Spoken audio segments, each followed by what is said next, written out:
양무리교회 성도 여러분, 안녕하십니까? 주의 이름으로 사랑하며 축복합니다. 비록 비대면 예배지만 여러분들이 있는 처소에서 여러분들의 신령과 진정이 있는 예배를 드려서 주님의 기쁨이 되기를 바랍니다. 저는 목회 초년병 때부터 외치는 슬로건이 있습니다. 예배 잘 드리는 민족 망하지 않습니다. 예배 잘 드리는 가정 무너지지 않습니다.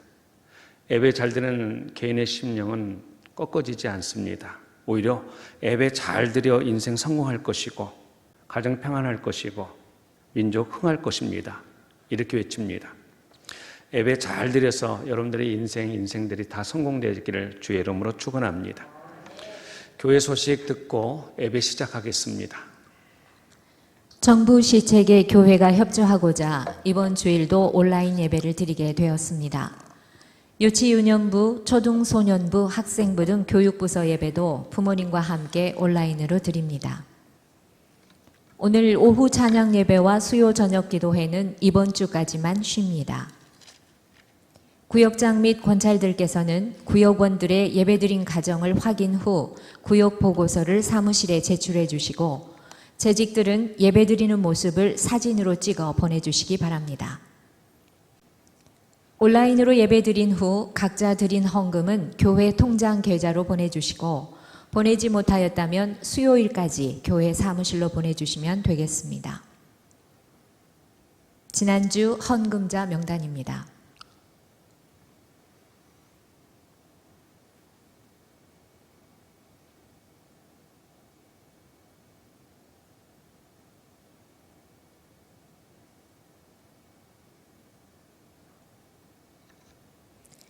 다음 주일 예배는 교회에서 오전 8시, 9시 30분, 11시로 세 차례 분산하여 드릴 예정입니다. 꼭 성전에서 예배 드릴 수 있도록 기도해 주시기 바랍니다. 다음은 교우 소식입니다. 고 최춘대 집사가 지난 9월 9일 향년 79세로 하나님의 부르심을 받았습니다. 유가족에게 기도와 따뜻한 사랑의 위로를 해 주시길 바랍니다. 지금까지 교회 소식과 알리는 말씀이었습니다. 기도하겠습니다. 조신 아버지 하나님, 오늘 이 주님의 날에 시간을 정하여 각 있는 처소에서 가난한 마음으로 예배드리는 이들을 받아주시옵소서. 특별한 공간이 되게 하시어 예수님의 보혈이 있게 하시고 성령의 감동과 감화 충만케 하여 주옵소서. 예배드리는 가운데 주님의 만져주심을, 주님의 터치해 주심을 체험하게 하여 주옵소서.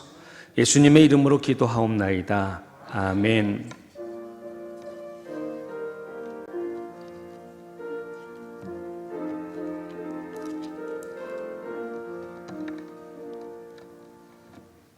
찬송가 5장입니다.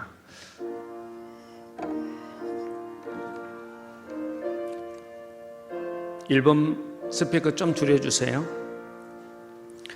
이 천지가 만물들아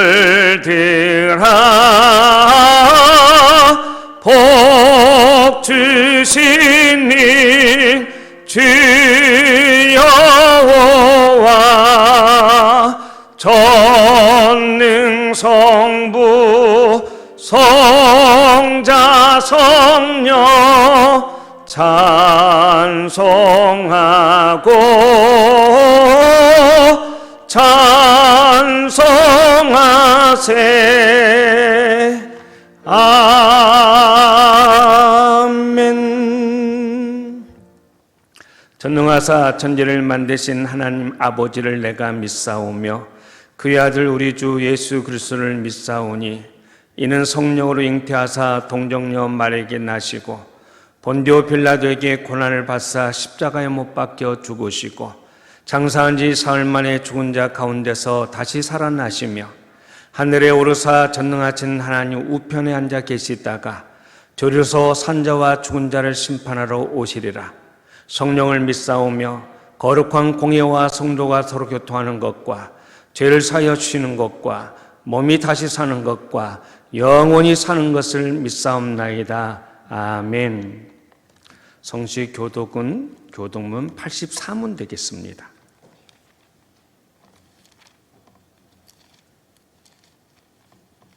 스피커 1번 조금 더 줄여주실래요? 교독문 84문. 믿음은 바라는 것들의 실상이요 보이지 않는 것들의 증거니 믿음으로 모든 세계가 하나님의 말씀으로 지어진 줄을 우리가 아나니 믿음으로 아벨은 가인보다 더 나은 제사를 하나님께 드림으로 의로운 자라 하시는 증거를 얻었으니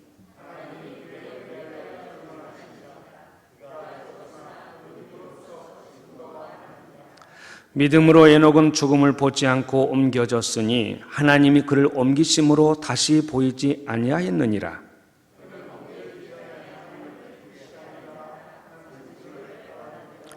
믿음이 없이는 하나님을 기쁘시게 하지 못하나니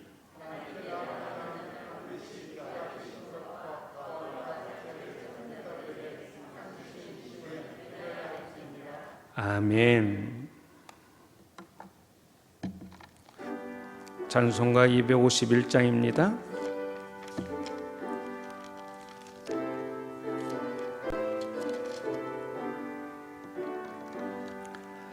놀랍다 주님의 긴 은혜 우리의 죄를 속하시려 갈보리 십자가 위에서 어린 양 보혈을 흘렸네. 주의 은혜 우리의 죄를 다시 섰네. 주의 은혜 우리의 죄를 다시 섰네. 죄악은 성난 파도같이 우리 영혼을 위협하나 헤아릴 수 없는 주의 십자가에서 보이셨네. 주의 은혜 우리의 죄를 다시 섰네. 주의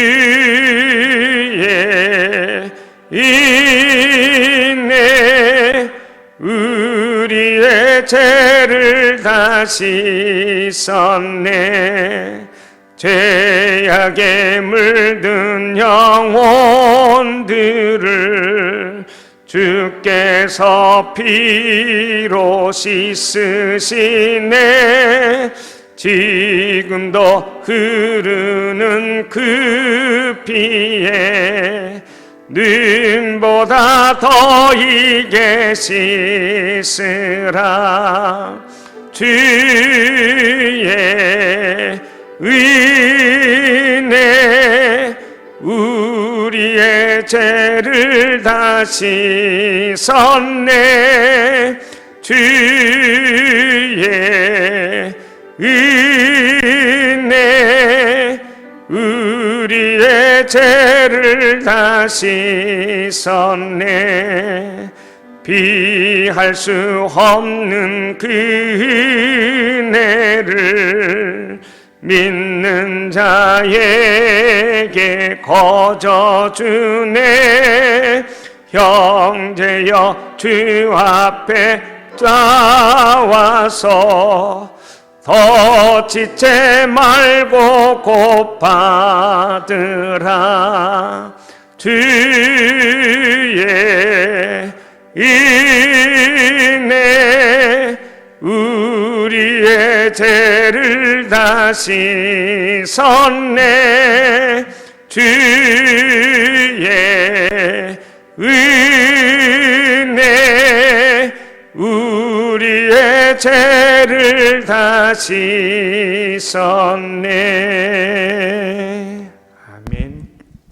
기도하겠습니다.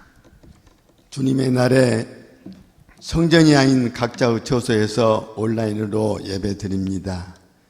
정성을 다해 드리는 이 예배를 받아 주옵소서. 어떤 형편과 처지에서도 하나님만을 의지하며 살아가길 원합니다. 지금까지 믿음을 통하여 신앙생활에 필요한 모든 것을 공급받아 살아왔음을 감사합니다.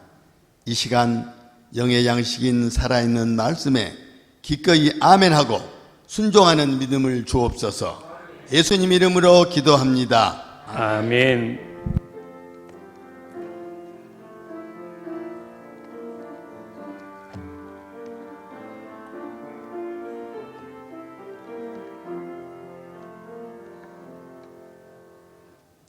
성경 말씀은 누가복음 11장 5절에서 13절 말씀까지입니다.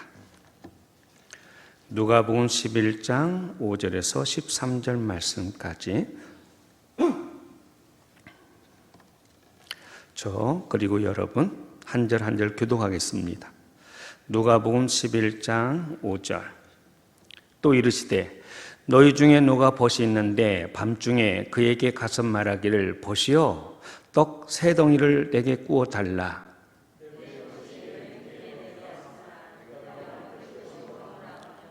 그 안에서 대답하여 이르되 나를 괴롭게 하지 말라. 문이 이미 닫혔고 아이들이 나와 함께 침실에 누웠으니 일어나 내게 줄 수가 없노라 하겠느냐.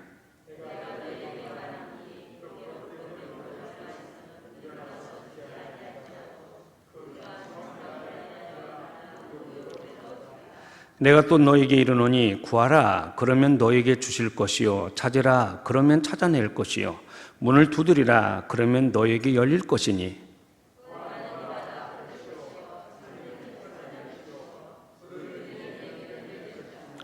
너희 중에 아버지 된 자로서 누가 아들이 생선을 달라는데 생선 대신에 뱀을 주며 같이요. 너희가 악할지라도 좋은 것을 자식에게 줄 줄 알거든 하물며 너희 하늘 아버지께서 구하는 자에게 성령을 주시지 않겠느냐 하시니라. 아멘. 기도하죠. 아버지 하나님, 두려운 게 있습니다. 완벽하게 준비하지 못한 거 아닌가. 또 저는 어눌하게 말씀을 전하는 가끔 그렇게 말이 어둔함이 있는데 주님, 그러나 주 성령께서 역사해 주시사 주의 백성들은 한 가지로 전하나 10가지 이상의 은혜 받게 해주시고 감동 넘치게 해주시고 하나님의 말씀의 뜻을 제대로 알아 하나님께 더 뜨겁게 영광 돌릴 수 있는 주의 백성들 되어지게 하여 주옵소서. 예수님의 이름으로 기도합니다. 아멘. 오늘 제목이 밤에 찾아온 손님 그랬죠? 살다 보면 뜬금없이 전혀 생각하지도 못했는데 밤 손님이 찾아올 때가 있습니다. 11살 된 아이가 자기 자전거를 타다가 장애물에 걸려 앞으로 넘어졌는데 앞쪽 이빨 영구치가 깨져버리고 말았어요. 자꾸 피곤하다던 남편이 진단을 받아보니까 간암이라고 하는 판정을 받게 되었습니다. 심상치 않은 직장 분위기가 그래서 이상해서 맴돌다 보니까 자기 이름이 정리해고에 들어있는 겁니다. 친구에게 빚보증을 서주었는데 그것으로 인하여 이제껏 쌓아놓았던 모든 재산을 그리고 무엇보다도 그 좋던 친구를 잃어버렸습니다. 믿었던 사람에게 사랑이나 우정을 배반당했습니다. 이게 밤에 찾아온 손님입니다. 인생 살면서 나타나는 모든 문제들 중 내 힘으로 해결할 수 없고 하나님의 도움으로 해결해야 될 문제들을 오늘 본문은 밤 손님으로 비유하고 있습니다. 오늘 읽어드린 본문의 11장 5절에서 8절의 말씀은 친구가 찾아오는 것으로 시작되고 있습니다.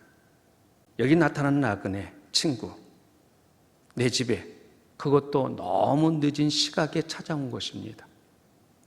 그러자 집주인은 예고도 없이 찾아온 이 벗, 이 나그네로 인해서 당황합니다. 이 나그네를, 이 친구를 집주인은 대접을 해야 되는데 아무것도 없네요.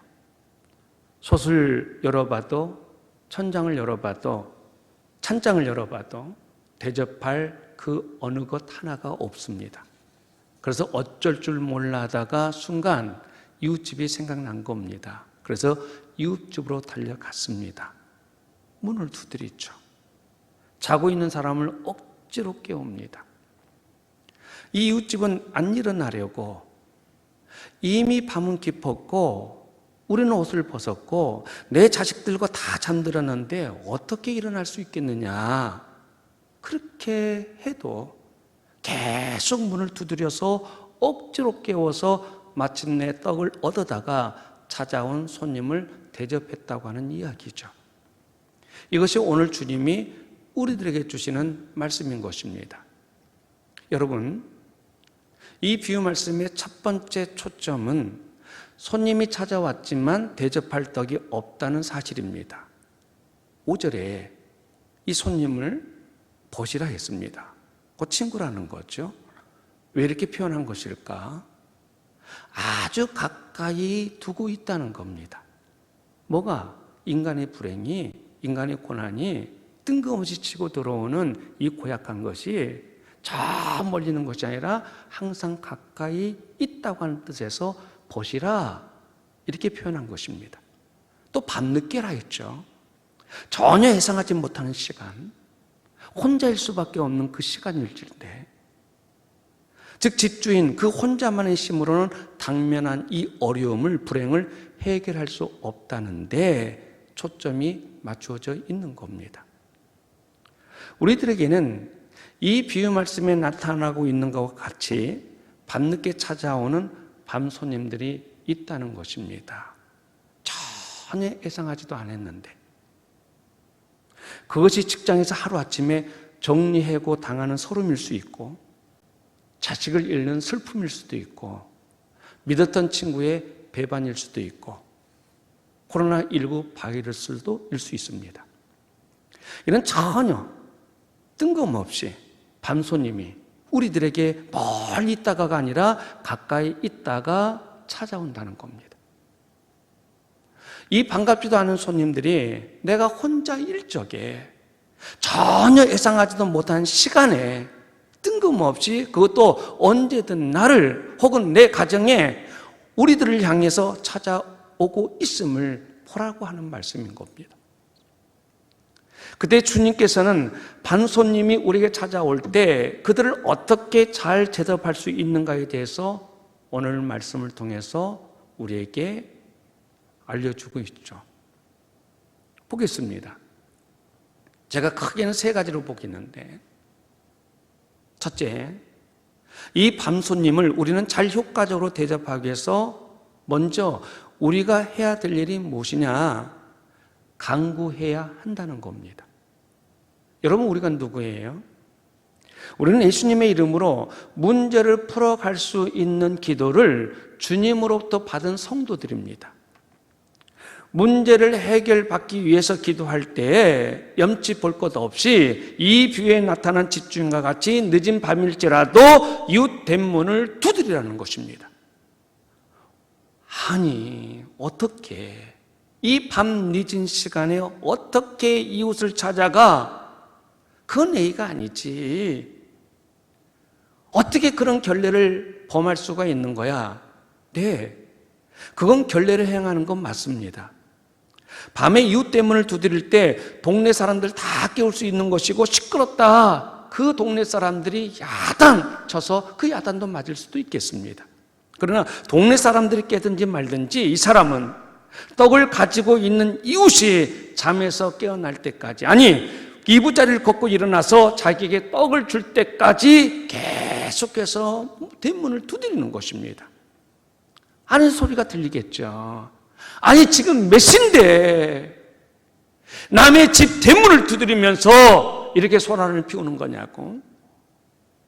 왜 모르겠습니까? 대문을 두드리는 사람이. 결례를 행하는 자신이 믿기도 하죠. 창피하기도 하죠. 지금 옷을 갈아입고 내 자식들과 함께 자고 있는데 왜 깨우는 거예요? 이 냉정한 거절로 자존심이 상하기도 합니다. 그래도 밤손님을 맞은 이 집주인은 집요하게 대문을 두드립니다. 이부자리에서 나오기 귀찮아하는 이웃은 이런 핑계 저런 핑계를 대면서 떡 내주기를 거절하고 있습니다. 그러나 끈질기게 달라붙고 문을 두드리는 이 사람에게 이겨낼 장사가 어디 있겠습니까? 여러분, 이 비유 말씀에서는 마치 마지못해 청을 들어주는 이웃이 누구냐? 하나님이라고 하는 뜻이 있습니다. 근데 그분이 하나님이라는 것보다 더 중요하고 강조하고자 하는 말씀의 뜻이 있는데 그게 무엇입니까? 끈질기게, 집요하게 문을 두드려야 한다는 것입니다. 이웃인 까닭에 정 때문에 눈을 비비고 일어나서 떡을 주는 것이 아니란 말입니다. 오늘 말씀에 뭐라고 말하고 있어요? 6절 말씀에 내 벗이 여행 중에 내게 왔으니 내게 먹일 것이 없노라. 강구해요. 그런데 이웃집 사람이 대답하기를 8절 말씀에 보면 비록 벗 때문에 일어나 주지 아니할지라도 뭐 때문에? 그 강청함을 인하여 그 소용대로 주리라. 이웃. 친구라고 해서 주는 것이 아니란 말입니다. 인정 때문에, 체면 때문에 주는 것이 아니라 하도 귀찮게 구니까 마지못해서 할 수 없이 부탁을 들어주고 만나는 것입니다. 우리는 여기서 기도라고 하는 것은 이런 것이구나 하는 것을 알 수가 있습니다. 즉 어떻게 우리가 기도해야 할 것인가, 또 얼마나 기도해야 될 것인가 하는 것을 알 수가 있습니다. 주님께서 이 말씀을 하신 비유의 초점은 이런 것입니다. 우리의 기도가 응답되는 것은 우리가 착해서 응답하는 것이 아니고 우리가 받을 어떤 자격이 되어서 응답해 주는 것이 아니라 우리가 하도 끝없이 지속적으로 기도하고 또 하고 또 하고 우리가 하도 하나님의 대문을 두드리니까 하나님께서는 우리에게 그 강청함을 인하여 주실 수 있다는 겁니다. 여러분, 이 비유의 말씀의 가운데 여러분이 아셔야 될 점이 있네요. 그 이웃집에는 떡이 있다는 사실, 그 하나와 간청을 하면 그 남아있는 떡을 얻을 수 있다는 사실을 그 집주인은 알고 있었거든요. 그래서 이웃집으로 달려가 대문을 두드린 겁니다. 이 사실을 안다고 하는 것은 굉장히 중요한 것입니다. 이것은 무엇을 말함입니까?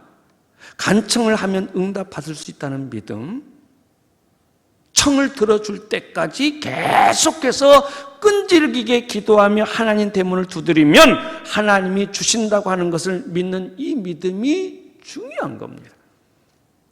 내가 매달리면, 내가 기도하면, 내가 계속 간구하면 하나님은 나에게 반드시 주신다. 내게 있는 이 확신이, 이것이 하나님 편에서 참 중요한 의미를 갖습니다. 하나님께서는 저와 여러분이 필요한 것을 다 하십니다. 그런데 하나님은 필요한 것을 다 하신다 해서 주시지는 않습니다. 하나님의 주시는 방법은 언제나 기도하는 사람에게 주신다는 것입니다. 하나님께서 보시기 원하는 것은, 그래서 기도하러 나온 것과 기도하러 나와서 얼마나 하나님을 믿고 하나님을 의지하고 끈질기게 지속적으로 기도하는가에 있다는 것입니다. 하나님은 내게 필요한 떡을 갖고 계신다. 이 믿음은, 이 확실한 믿음은 우리가 지속적으로 계속해서 기도할 수 있도록 만드는 힘 아니겠습니까? 하나님에게는 있으니까. 그래서 기도하러 하나님께 나아가는 것 아니에요? 때때로 하나님께서 기도의 응답을 더디 주시네. 내가 기도했는데 그 기도 응답이 뭐랄까요? 지연되는 것처럼 보이는 이 경우에 있다면 하나님께서 우리의 믿음, 우리가 하나님을 신뢰하는 그 신뢰를 하나님께서 보시기 위함이라는 사실 또한 우리는 알아야 되겠습니다. 이런 이야기로 표현해 볼게요. 어느 목사님이 8살 먹은 아들이 아빠에게 게임 CD를 사달라고 했어요. 아빠가 사주겠습니까? 또 졸라대는데 아빠가 안 사주는 거예요. 그랬더니 이 꼬마 아빠 앞에서 오늘 하루 금식을 한다고 선포하는 거예요. 왜 금식한다고 선포하는데? 게임기 CD 사달라고. 목사님 생각에 이놈 봐라, 이 어거지피네, 이렇게 생각을 하다가 다시 생각해 보니까 옳다, 저놈은 무언가 꼭 할 놈이다, 이런 생각이 들었답니다. 어린아이지만 그렇게 금식하겠다는 것은 뭐예요? 아빠는 사줄 수 있다, 아빠에게는 그런 능력이 있다, 이런 확신이 있기 때문에 자기가 금식한 것이 헛된 배고픔이 아니라는 것을 알고 있기 때문에 금식을 하는 거예요. 여러분, 아빠가 안 사주겠습니까? 여러분, 금방 말씀드린 이 이야기를 그림으로 그려가면서 아버지 하나님과 여러분 자신을 한번 대입해 보세요. 이 8살 먹은 아이처럼 여러분은 압니까? 하나님의 창고 속에는 나에게 필요한 것들로 가득 채워져 있음을 알고 있느냐 말입니다. 내게 무엇이든지 해 주실 능력 있는 하나님이 분명하시다, 이렇게 알고 있느냐는 것입니다. 그리고 그 사실을 믿고 있습니까? 동시에 내 창고는 비어 있고 다른 곳에는 떡을 구할 수 없는 거고 하나님의 창고에서만 꺼내 먹을 수 있다는 사실을 정말 믿습니까? 그렇다면 우리는 집요하게 계속해서 하나님 앞에 기도해야 될 것입니다. 떡이 우리 손에 쥐어지는 그 순간까지 계속해서 문을 두드릴 수가 있겠죠. 그것이 믿어지니까. 일단 시작한 기도가 응답받지 못한다 해서 포기한다고 하는 것은 단순한 포기로만 그치는 것이 아닙니다. 하나님에 대한 신뢰의 포기도 되고, 그것의 결국은 우리의 믿음이 약화되어지고 우리의 소망을 내려놓는 것도 되는 겁니다. 그러나 이거 무슨 소리, 아니야, 전혀 아니야. 하나님의 창고는 가득 차 있어. 하나님이 내가 필요한 떡을 주실 수 있는 창고야. 내가 그 문을 두드리기만 하면 하나님은 어쩔 수 없이라도 내게 주실 거야, 이렇게 생각하고 믿는다면 하나님 앞에서 계속 대문을 두드리겠죠. 두 번째로, 밤손님을 잘 대접할 두 번째 효과적인 방법은 간구하되 누구에게 할 것이냐는 거죠. 하나님 아버지께 간구하는 것입니다. 여러분 11절, 12절, 13절 상반절의 말씀을 통해 우리의 기도를 들으시는 이를 하늘에 계시는 아버지라 이렇게 밝혀주고 있잖아요. 네, 하늘에 계신 하나님 아버지십니다. 아버지십니다. 생선을 달라는 자식에게 어찌 뱀을 주는 부모가 있겠습니까? 악한 자도 그렇지 않습니다. 아무리 악하고 못된 사람일지라도 생선을 달라고 하는 자식에게 뱀을 주지 않습니다. 주님은 그 다음에 이렇게 말씀을 하고 있잖아요. 하물며. 이 하물며라고 하는 말은 하나님의 자비하심과 하나님의 선하심과 하나님의 공의로우심과 하나님의 의로우심을, 그 사랑하심을 강조하고 있는 말씀인 거예요. 너희가 악할지라도 좋은 것으로 자식에게 줄 줄 알거든 하물며 하늘에 계신 너희 아버지께서 좋은 것으로 너희에게 주시지 않겠느냐. 하나님께서는 우리에게 가장 좋은 것을 주시는 선한 아버지라는 사실을 우리 예수님께서는 힘주어서 우리에게 역설하고 있는 것입니다. 좋으신 하나님이 너희에게 좋은 것을 주시지 않겠느냐. 신방을 갔습니다. 저는 그 집의 작은 아이와 친해지고 싶어서 제가 그 아이에게 사탕을 줬습니다. 문제는 식사 직전인 거였죠. 밥 먹기 바로 전에 일이었던 겁니다. 아이는 신이 나서 사탕과 초콜릿을 마구 입속으로 넣습니다. 그럴 때 이 아이의 엄마는 어떻겠습니까?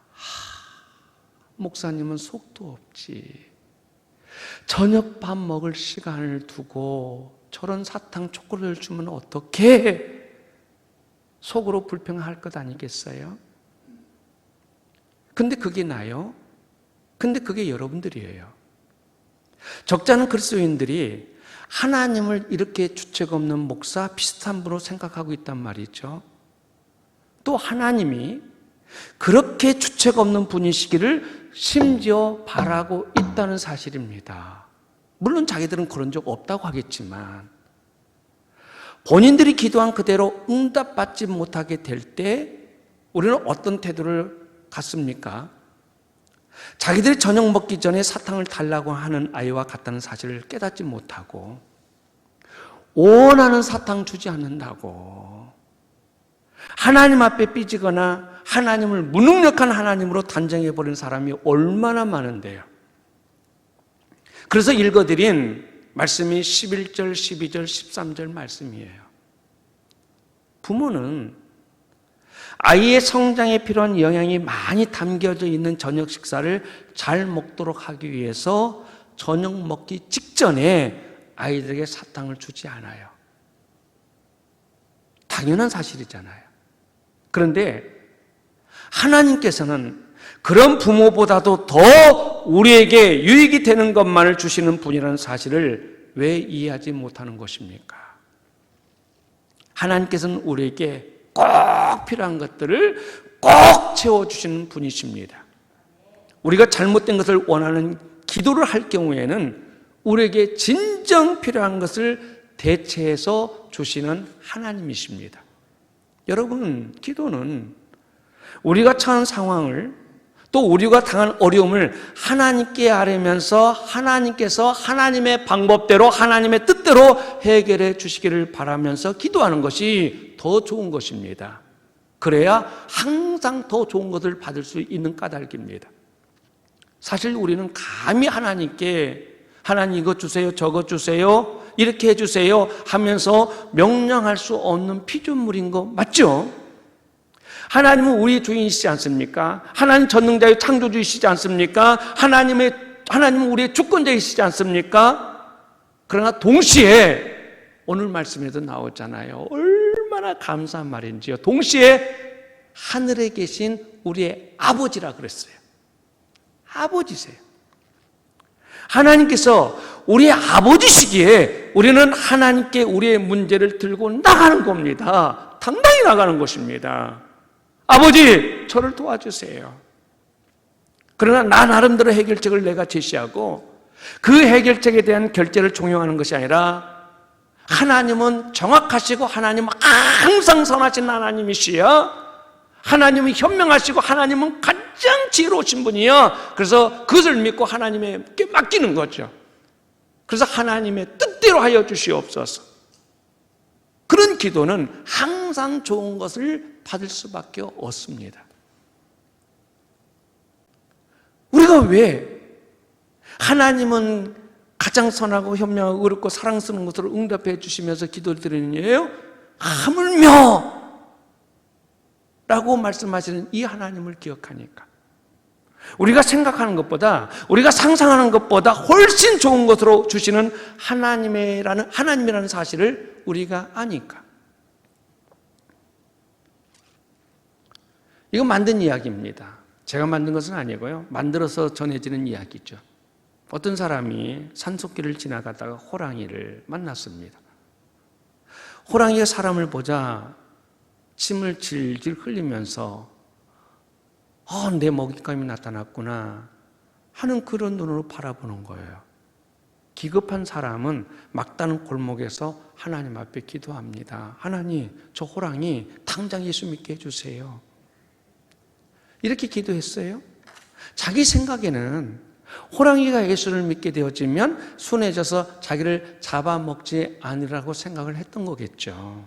그런데 정말 하나님께서 그 기도를 들어주셨어요. 호랑이가, 이 사람이 호랑이를 보니까 자기 앞에 탁 서 있더니 이 호랑이 갑자기 기도를 하기 시작하는 거예요. 하나님, 이렇게 푸짐하고 맛있는 점심을 주셔서 감사합니다. 호랑이가 예수 믿게 돼서 하나님 앞에 식사를 넣고 감사 기도를 드리는 거예요. 물론 이건 지어낸 이야기입니다. 그러나 여러분, 의미가 있어요. 우리는 이 기도가, 그렇지. 말이 좀 빗나갔네요. 우리는 우리의 기도가 응답이 될지라도 그 결과가 우리에게 아주 안 좋을 수도 있다고 하는 시사성이 있는 이야기예요. 우리는 가난하니까 돈을 좀 주세요 라고 기도했는데, 그래서 우리는 돈을 받았을지라도 그 돈을 가지고 하나님을 얼마든지 떠나버리고, 우리는 그 돈을 얻었지만 몸을 버리게 되어지고, 우리는 그 돈을 얻었지만 인격이 망가져 버리기도 하고, 우리는 그 돈을 얻었지만 그 돈으로 말미암아 자식을 부패시키는 경우도 있어요. 얼마든지 얻었는데 그 다음에 좋지 못한 일들로 나타날 수가 있는 거예요. 우리는 우리의 기도가 응답되더라도 그 결과가 꼭 좋은 것만은 아니라는 사실을 압니다. 그래서 선하신 하나님께서 우리에게 좋은 결과를 주시라 믿으며 하나님의 뜻을 물으며 하나님의 뜻대로 해 주실 것을 믿고 기도하면 항상 좋은 것을 받게 되어져 있습니다. 아까 어느 목사님의 아들 이야기를 했잖아요. 그 아이의 형이 있어요.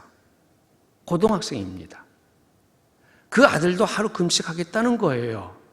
순간 그 목사님은 내가 동생의 소원을 들어줬더니 이놈 보소. 금식을 무기로 어떤 큰 것을 얻고자 하는 건가? 가슴이 철렁거렸답니다. 너는 무엇을 사달라고 금식할 거니? 이렇게 물었더니 이 아들 하는 말, 고등부 수련을 위해서 기도할 거예요 하더라는 거예요. 여러분, 누가 예뻐요? 누가 성숙합니까? 이 아들이 너무 예뻐서 용돈을 크게 주었답니다. 여러분, 그래요. 내 방법대로 달라고만 기도하는 것이 아니라 하나님의 뜻에 맡겨버리고 하나님께서 더 좋은 것을 줄 줄 알고 하나님의 마음을 헤아리면서 기도하면 하물며 우리 하나님께서 우리에게 더 좋은 것을 주시지 않겠느냐 하는 일이 반드시 일어납니다. 더 좋은 것으로 주시는 참 좋으신 하나님이십니다. 이제까지 말씀을 요약해 보면, 첫째로 하나님의 창고에는 떡이 분명히 있다. 그러므로 우리는 그 하나님 앞에 간청해야 된다는 것. 두 번째는 아버지신 하나님의 선하심에 대한 전적인 신뢰를 가지고 하나님께 맡기면서 기도해야 더 좋은 것을 받게 된다 말씀을 드렸어요. 자, 마지막 세 번째, 밤손님이 찾아올 적에 우리가 효과적으로 대접하는 방법. 세 번째, 큰 비전을 가지고, 그러니까 꿈을 가지고 기도하라고 하는 것입니다. 이게 무슨 말씀이냐 하면, 여러분 마지막 13절 말씀을 볼까요? 뭐라고 기록되어져 있어요? 구하는 자에게 성령을 주시지 않겠느냐 그랬죠? 이 말은 수사학적인 표현이죠. 이 질문 자체에 대답이 있어요. 구하는 자에게 성령을 주시지 않겠느냐? 물론이죠. 성령을 주시고 말고요. 그 대답이에요. 아니 목사님, 자식이 그네 타다가 다리가 부러졌는데 이 반손님이 찾아왔을 때 기도했더니 성령을 주신다고요? 지금 왜 여기서 성령이 필요한데요? 빚보증 서서 재산이 다 날아가 버렸는데, 아니 그래서 내가 기도했는데 성령을 주신다고요? 성령 필요 없잖아요. 아니 내가 사랑의 배반을 당했는데 성령을 주신다고요? 성령 필요 없어요. 내가 실직을 당했는데 직장 주셔야지 성령을 주신다니요? 이 성령 필요 없어요. 그렇지 않은가요? 근데 여러분, 구하는 자에게 성령을 주신다는 의미는 구하는 자들의 삶을 인도하시는 성령님께서, 우리를 지키시는 성령님께서 그 사람의 삶에, 그 사람의 인생에 역사하시겠다는 하나님의 더 좋은 말씀인 것이에요. 믿고 끈질기 기도하는 자에게 이런 축복을 주시겠다고 하는 약속인 겁니다. 성령을 주시겠다? 여러분 에베소서 1장 17절 말씀을 보면 성령님이 지혜를 허락해 주심으로 말미암아 영적인 판단을 내릴 수 있다, 이렇게 말씀하고 있어요. 에베소 3장 16절 말씀을 보면 성령님께서 우리 속사람을 강하게 해주신다고 말씀되고 있어요. 요한복음 16장 13절 말씀을 보게 되어지면 성령이 오시면 그가 너희를 모든 진리 가운데로 인도하시고 장래일을 너희에게 알게 하시리라 그랬어요. 로마서 8장 26절 말씀을 보시면 성령께서는 말할 수 없는 탄식으로 우리를 위해서 기도하신다고 그랬어요. 빌립보서 4장 7절에서는 하나님의 평강이 그리스도 예수 안에서 우리의 마음과 생각을 지켜주실 거라고 말씀하고 있어요. 우리가 기도를 통해서 생활에 필요한 것을 구할 때 하나님은 그것도 주시지만 더 하나님께서 좋은 것을 주시는데, 그것이 뭡니까? 성령을 주시는 거예요. 성령의 충만함을 하나님께서 우리에게 주시면 우리는 우리 앞에 있는 그 문제가, 우리 앞에 있는 그 밤손님을 우리는 넉넉히 대접하고도 남는 은혜의 역사를 하나님께서 우리에게 허락해 주신 줄 믿습니다. 우리 앞에 큰 바위가 가로막고 서 있습니다. 산이 우리 앞에 탁 버티고 있습니다. 벌레는 그 성곽의 바위를 넘어갈 수가 없습니다. 우리는 벌레처럼 그 산 없애주세요. 그 큰 바위 없애주세요. 우리는 이렇게 기도하고 우리는 애타고 있습니다. 발만 동동거리고 있습니다. 물론 하나님께서는 그 바위와 그 산을 없애주실 수 있습니다. 우리가 믿음만 있으면 그 산을 들어 바다에 빠지라고 해서 그 산 같은 문제도 없이 하여 주실 수 있는 전능하신 하나님이십니다. 그러나 그 벌레가 허물을 벗고 변화를 받아 나비가 된다면 문제없이 그 바위 넘어갈 수 있는 것이고 문제없이 그 산 넘어갈 수가 있는 겁니다. 여러분, 우리가 성령 받는다고 하는 것은 바로 그런 뜻입니다. 그래서 좋으신 하나님이 기도하는 자에게 성령을 주시는 겁니다. 성령 받으면 우리 앞에 있는 바위나 우리 앞에 있는 큰 문제라고 할 수 있는 이 산일지라도 아무 문제가 되는 것 아닙니다. 성령 받아야 뜬금없이 찾아오는 밤손님 이겨낼 수 있고 대접할 수 있고 감당해낼 수 있고 오히려 그러한 것들을 딛고 더 높은 곳으로, 더 축복된 곳으로 올라설 수 있는 그런 사람이 되는 겁니다.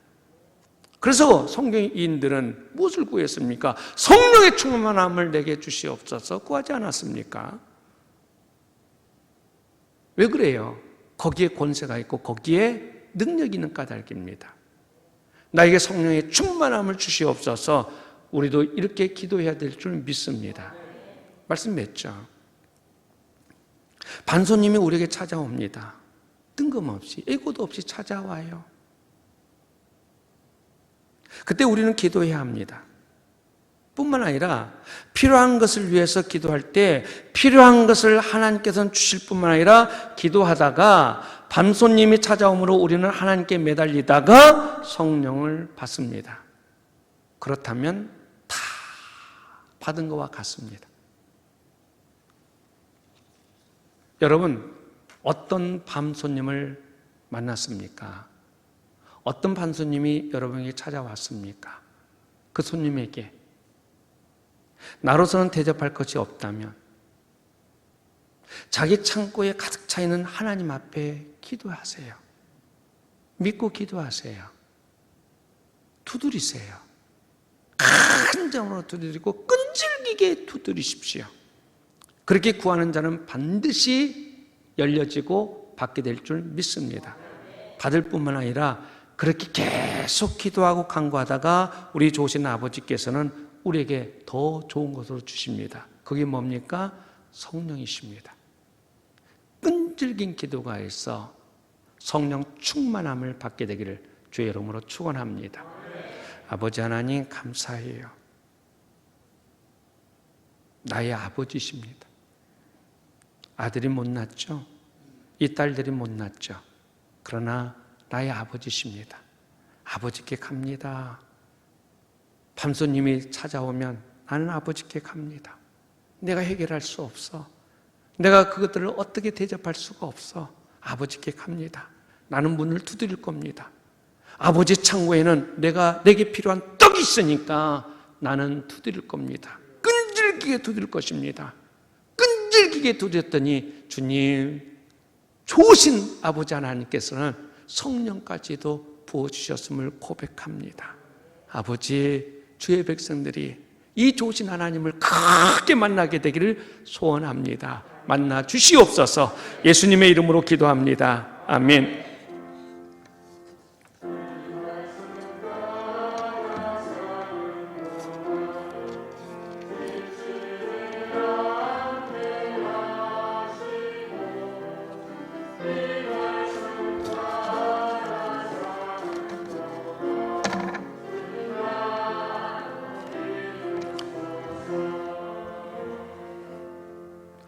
(365장) 찬송 드리면서 준비하신 예물까지 드리도록 하겠습니다.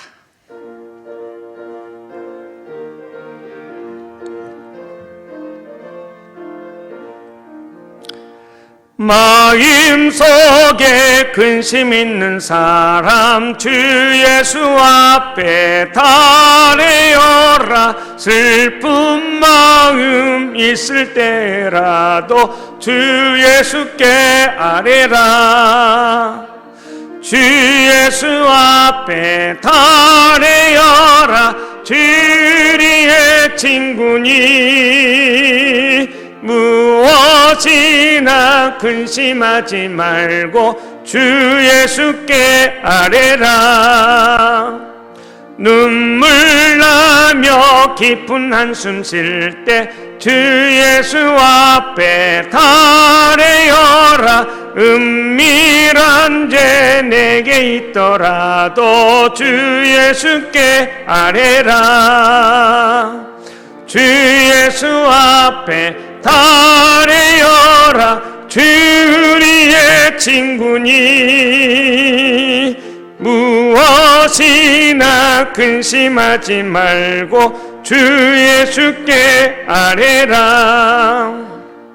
괴로움과 두려움 있을 때에 주 예수 앞에 달래어라. 내일 일을 염려하지 말고 주 예수께 아뢰라.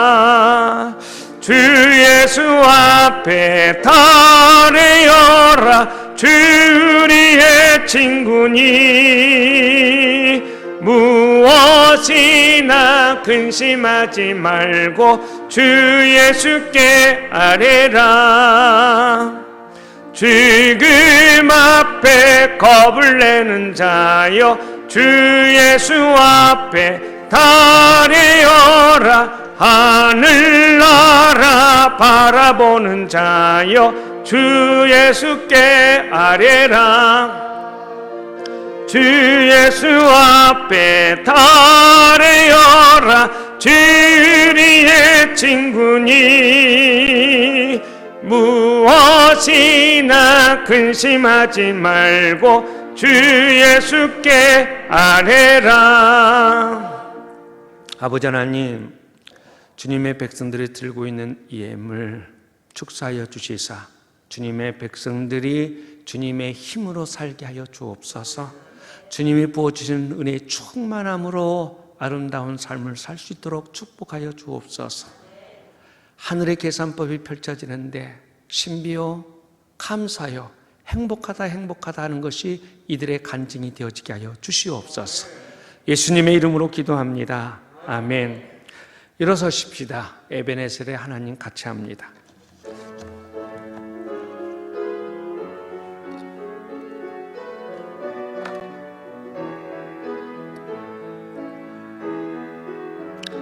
감사하신 하나님,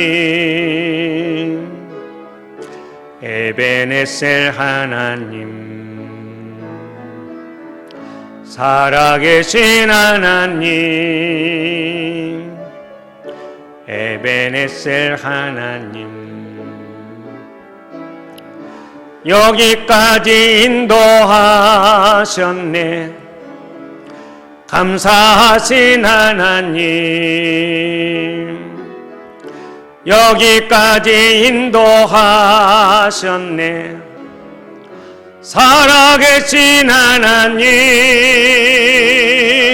감사하신 하나님, 에베네셀 하나님, 살아계신 하나님, 에베네셀 하나님. 우리 주 예수 그리스도의 은혜, 하나님의 크신 사랑, 성령의 감동과 감화 치료하시고 붙들어 주신 그 역사옵심이 우리 가끔 생각지도 못한 느닷없이 없이 뜬금없이 밤손님 맞을 때가 있습니다. 내 힘으로는 안 된다 알았습니다. 달려갈 겁니다. 하나님께 문을 두드릴 것입니다. 반드시 줄 믿고 끈질게 문을 두드릴 것입니다. 결단한 이 주의 백성들 머리 위에 가정 위에 하는 일들 위에 이제부터 영원토록 함께하옵기를 간절히 축원하옵나이다. 아멘.